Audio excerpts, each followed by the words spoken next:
دال عند تعدد أجناس أصحاب الفروض. يعني مثلا أتسيلي الجدة، أتسيلي الأخت لأم، أتسيلي مثلا البنت، أتسيلي بنت الابن. يعني تعدد أجناس أصحاب الفروض مع وجود أحد الزوجين. ذاك ما هو أصل المسألة؟ هو مقام من لا يرد عليه بالمثل في كالحقيس لأحد الزوجين. الباقي هنا المسألة المهمة يقسم على من يرد عليه أو من يرد عليهم بحسب أنصباتهم.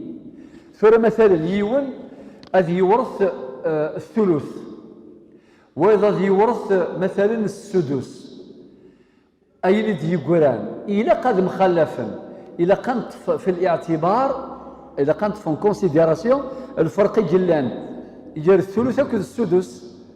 ما هو الفرق بينهما؟ بالضعف، خاطر السدس ضعف السدس هو الثلث. ان سيزيام رنويس ان سيزيام هادي في انتيير ثلث.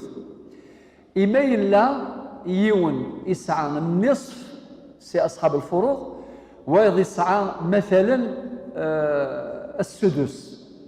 إذا كنزر العلاقة جلان ير النصف ان دومي أكد السدس معناتها مرسن في الميراث.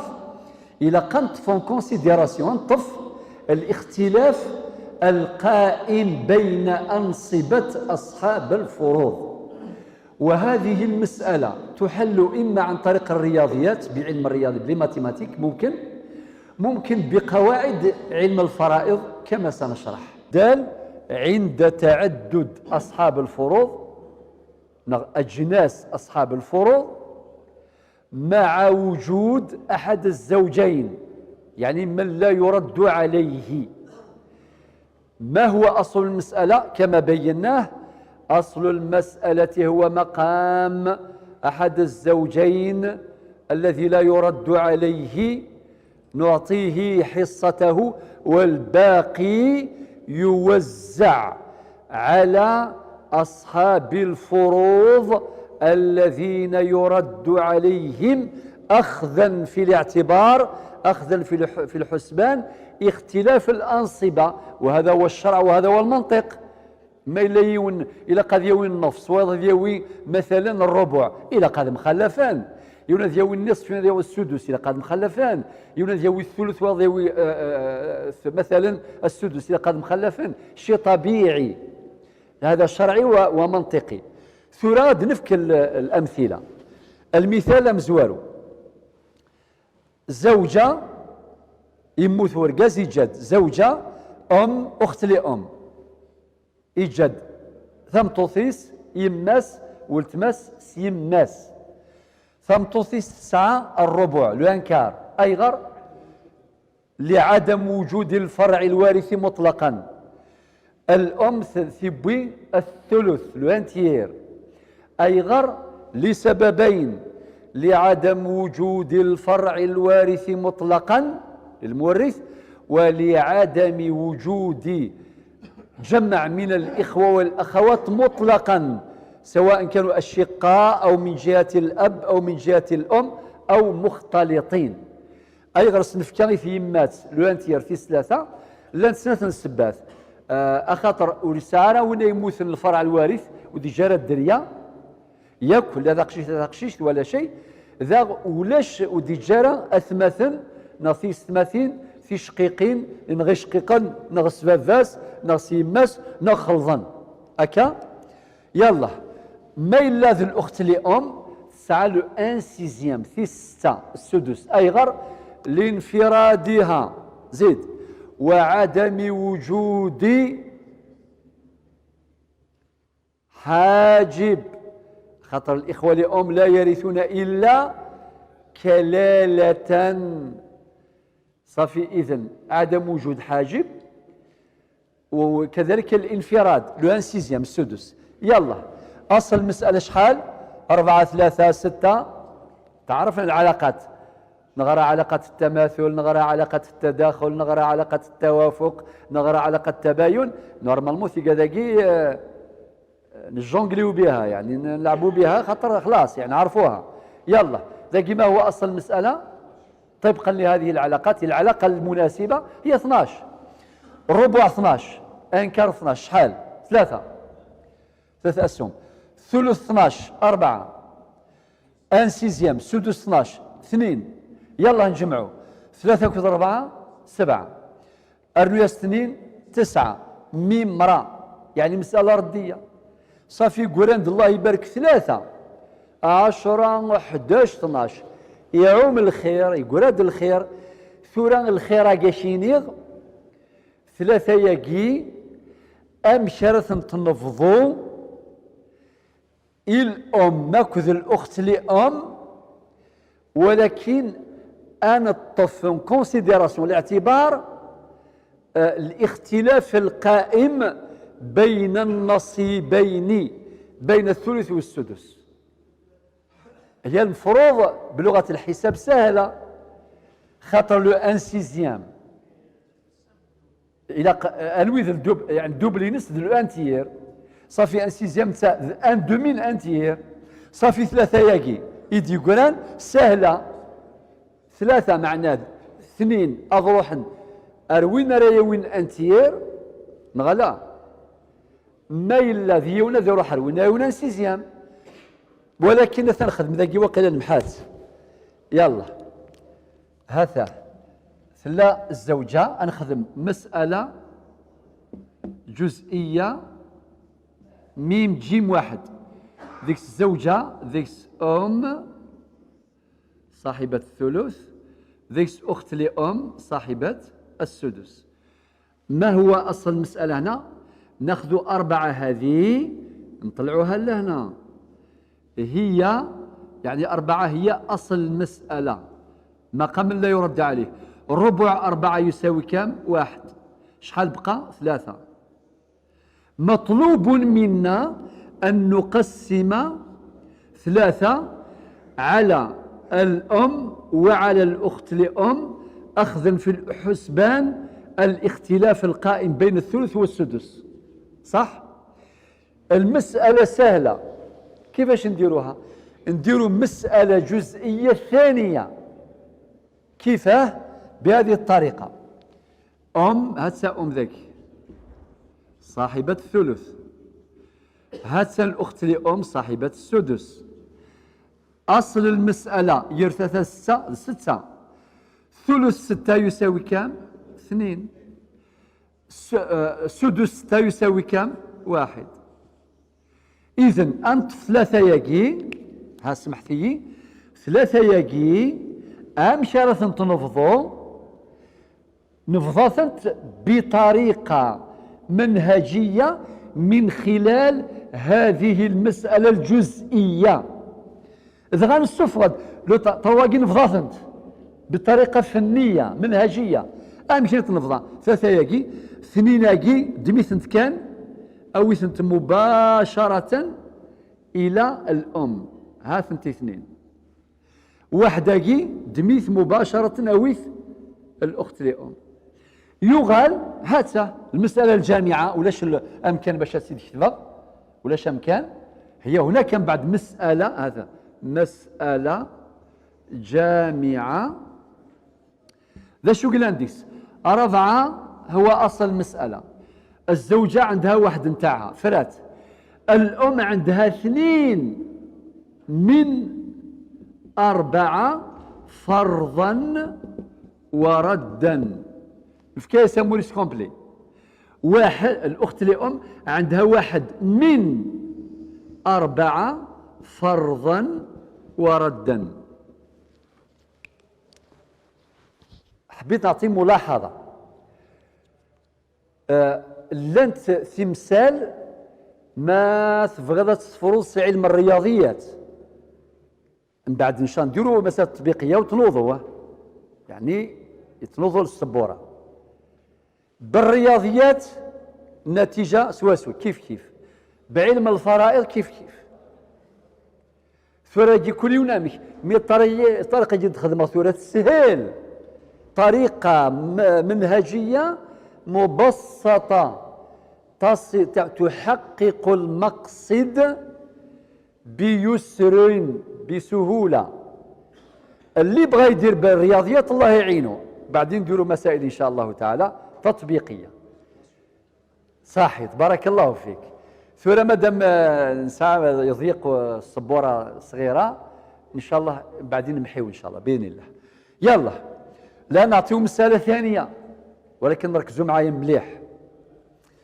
فيها مات شخص عن زوجتين يعني 3 تلاوين وبنت يليس وبنت ابن يليس نميس وجدة يعني جداس.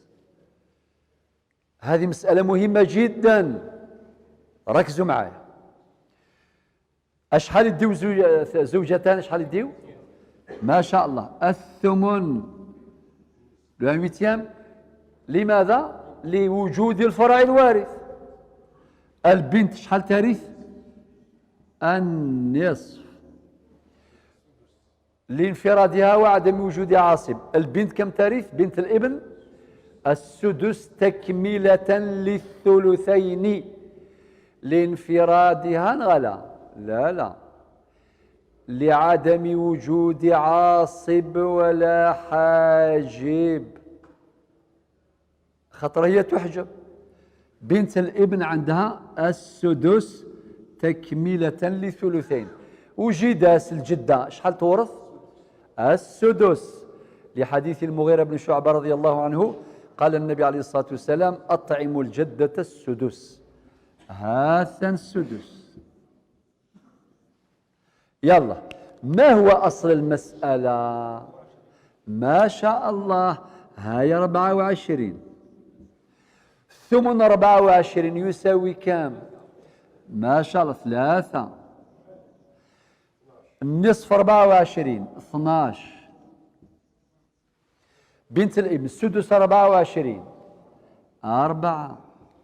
الجدة السدس 24 4. يلا نجمعوا 3 زائد 12 يساوي كم؟ 15 زائد 4 يساوي كم؟ 19 زائد 4 يساوي كم؟ 23. هاي 23 نكتبوها بالأخضر 23 قدامها ميم را، معناه ما المسألة ردية. قارن بين 23 و 24 صافي يقول هاد يون. الور ذاك نقول لك يون كيفاش نقسموه على البنت. هات البنت ذاكي صاحبة النصف، بنت الابن صاحبة السدس، الجدة صاحبة السدس. لكن يغفضوا يون في كاس انت ياك. الآن إلى حد الآن فهمتم المسألة ردية. مادام المسألة ردية إلى لو كلاسمون حذاري تغلط في الكلاسمون ولا تغلط ما تغلط يروح كلش. لا انت 4 لي كاتيجوري 4 ألف باء جيم دال. صافي وين نصنفوها؟ في دال، معنى تخضع لقواعد الحالة الرابعة. تفهمنا؟ يلا واش نديرو؟ مباشرة نديرو هذه المسألة الجزئية رقم 1. واش فيها؟ فيها زوجتان، فيها بنت ابن، فيها جدة. نأخذ أصل مقام من لا يرد عليه اللي هو 8 واقي تبع هاو ذنسى إذ ألف ميم هو أصل المسألة. دروك اللي ما عرفش قواعد الرد لن يفهم على وجه الإطلاق يقول لك منين جات 8؟ منين جات 8؟ سهلة مهلة. هاو جبناها منا مقام من لا يرد عليه اللي هو ثمن يعني زوجتان عندهم الثمن هاو 8. وبعدين 1/8 8 كام؟ شحال بقى؟ 7. ثورة مطلوب منا مرة أخرى لازم نقسموا 7. تبعني مليحة، هذه 7 نكبروها باش تشفاو عليها مليح مليح، خاطر هذه مهمة. لازم نقسموا 7، نقسموها على البنت وبنت الابن والجدة، مي ناخذ في الحسبان الاختلاف القائم. البنت صاحبة النصف، ما تقدرش تقول لهم خاوة خاوة سا ديفيزي بار 3، سي فو، ما يقبلوش. يقول لك نو، البنت تقول لك انا صاحبة النصف انايا. ديجا زوج هذو البنت الابن مع الجدة كي يتلاقاو عندهم ان تيير، ان سيزيام زائد ان سيزيام يساوي ان تيير. تقول لك انا صاحبة النصف، با كي تعطي لي لازم تاخذ اون كونسيديراسيون الاختلاف. الوغ فهمنا الى حد الان؟ صافي 7 لازم تقسم على هؤلاء، ولكن حبس ما على بالناش الفرق اللي موجود، العلاقة اللي موجودة سهلة. دير طريقة ثانية في علم الفرائض اللي هي مسألة جزئية 2 ثاقي مسألة جزئية 1. ذا شو قلنا نديكس؟ تبعني مليح، ركز مليح. نجيبوا كاع الورثة ما عدا الزوجات، هذو لا ما جبناهمش. درنا طريقة منهجية ذكية ودنبوا غير الزوجتين. البنت كم ترث؟ النصف. أماكن مسألة مستقلة، أماكن ليكزيرسيساكي اوتونوم وحدس كأنه وحده. هذه الطريقة منهجية للتيسير، لو راكورسي، كل شيء افيكاس، تصوض لوبجيكتيف هناك بكل سهولة. بنت الابن شحال؟ السدس. والجدة شحال؟ السدس، طبعا لعدم وجود حاجب. لو كانت الأم مثلا محجوبة، ما هو أصل المسألة؟ 6 عادي. شكرا لكم. النصف نتاع 6 يساوي كم؟ 3. السدس نتاع 6 يساوي كم؟ السدس نتاع 6 يساوي كم؟ صافي. درك يلا نجمعوا 3 زائد 1 يساوي 5. صافي. ثاقي نكتب ثاقي إذا غتنسي مغار حواجيت ميمي سنخدم واحد سنوف على 5. ذا غفل سهلة. المهم نكسا غفلة من القرآن. دا شو إذا غفلة من القرآن؟ العلاقة غير ان دومي ان سيزيام تساقي 3 إيون. أي غير دني المنطق الرياضي الحوايج الرياضيات من بعد. يلا نكمل. سهلة مهلة. الآن نديروا مسألة جامعة، اسمي مسألة جامعة. تبعني مليح. فيها الورثة زوجتين.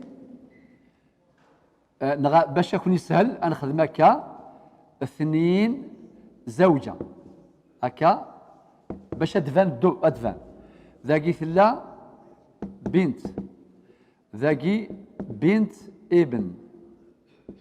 البنت كم ترث؟ طبعا ذاقي الزوجة عندهم 8، بنت الابن السدس، الجدة السدس. يلا ثورة ماذا نصنع؟ ننظر إلى العلاقة، علاقة التباين القائمة بين من ومن؟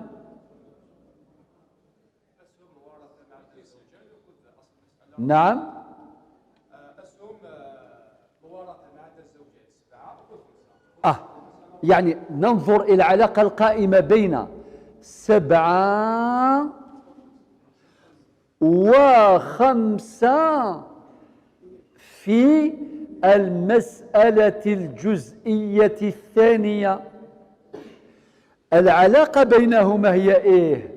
علاقة تباين، عين تباين. وعلاقة التباين تقتضي الضرب.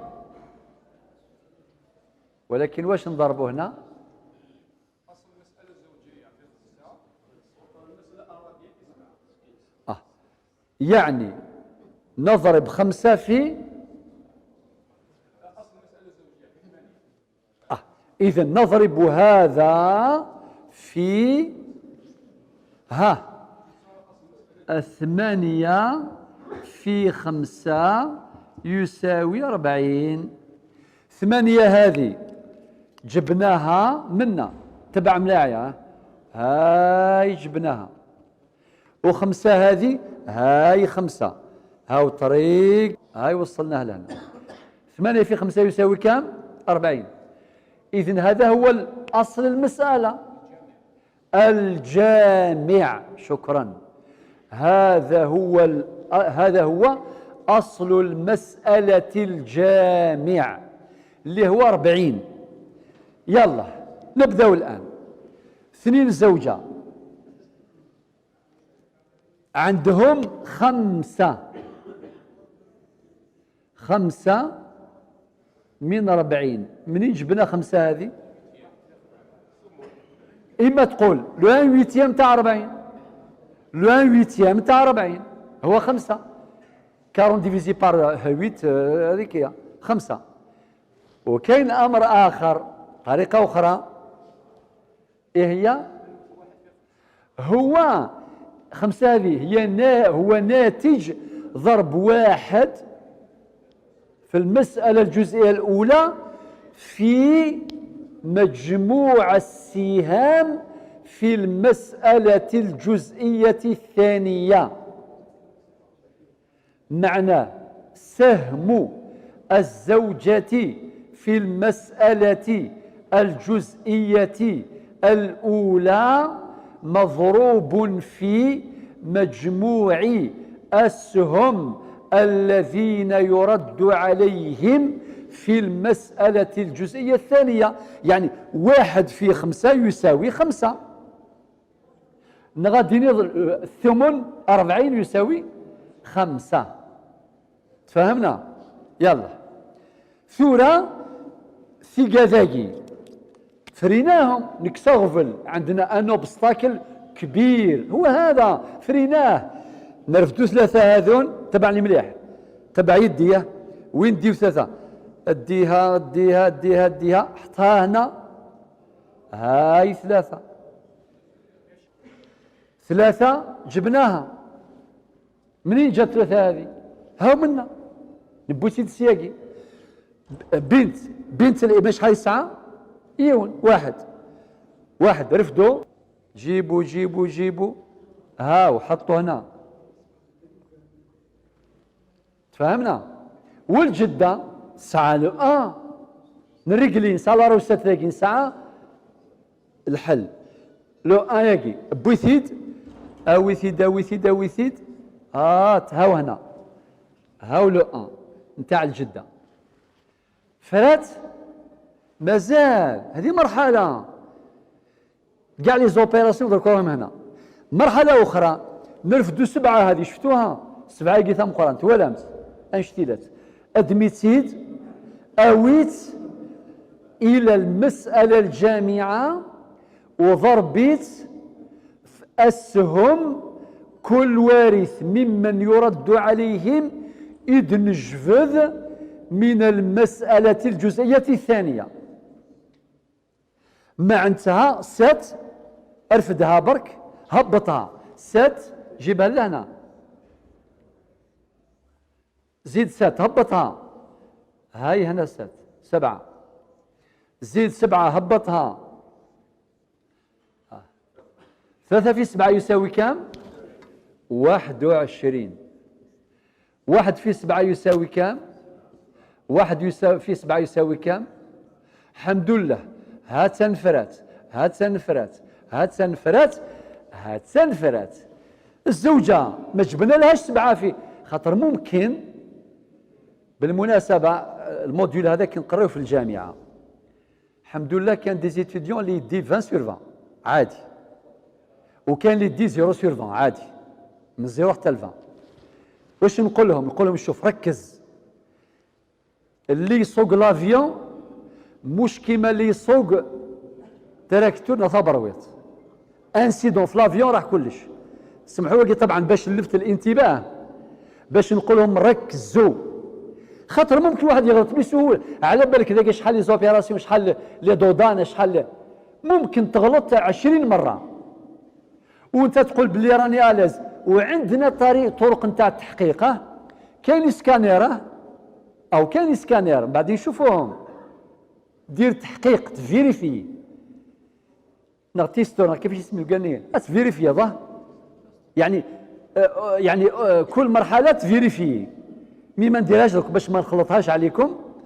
الان ممكن واحد يغلط يجيب 7 هذه يضربها كاع بما فيهم 5 تولي 5 في 7 35. طبعا سيفو، لأن الزوجتان لا يرد عليهما. صافي 7 هذه هبطنا غير لهذوك اللي يردوا الذين يرد عليهم. خرز المسألة عند ثراز لقيت الجفار هات عند ثراز 5 ديفيزي بار 2 سي 2 فيرغول. ما نقبلوش لي فيرغول، ما كانش لا فيرغول، ما كانش الفاصلة. صافي المسألة انكسرت وتحتاج إلى جبر وتصحيح. مشات الجفار نأخذ عدد الرؤوس المنكسر عليهم اللي هو 2، خاطر العلاقة بين 35 هي علاقة تباين، نضربه في 40. صافي 40 فوا 2 إيكال 80. اسمحوا لي برك نمحي شويه هنا باش نلقاو وين نحكي لي دودان هذون باش تبان. يلا طيب ذاكي اللي هي 5 40 في 2 يساوي كم؟ يساوي 80. هذا هو ألف ميم جيم. أصل المسألة الجديد الجامع، الجديد الجامع. فلاش نخدم مادام المسألة فيها انكسار، نأخذ عدد الرؤوس المنكسر عليهم ونضربه في أسهم جميع الورثة بما فيهم الزوجة. باش نخدم 5 فوا 2 فوا 2 هاثن 10 فرضا. تغلطش لازم ندير فرضا. أم بعد 21 في 2 يساوي كم؟ 42. دير هنا فرضا وردا. 7 في 2 14 فرضا وردا. 7 في 2 يساوي 14 فرضا وردا. فين نحسبوا؟ 14 28 42 10 0 100%.